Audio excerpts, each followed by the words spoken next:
Tuna ukimwi wetu. Hatuna pa kufanya nini? Pa kupeleka. Nitakupa shilingi 30,000 utaiona ni kubwa sana. Mshangazi, mimi nimekuja hapo. Nitakununulia pikipiki, si ndio? Kazi yako ni moja tu, usimamie kucha, si ndio? Nitakuacha na ukimwi wako. Tunaelewana? Tumewaacha wazazi wetu kwenye nyumba za majani, tumeenda kupanga chumba kimoja kwenye nyumba za block. Uongo kweli? Tukitoka hapo tunajiita tuna uchungu na familia zetu. Wakati mamako umemwacha akiwa ananyeshewa. Kazi unayofanya ni ya pikipiki tu.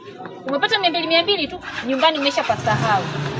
Kwa nini hujaanza kumtengenezea mamako mazingira? Maana yangu ni nini?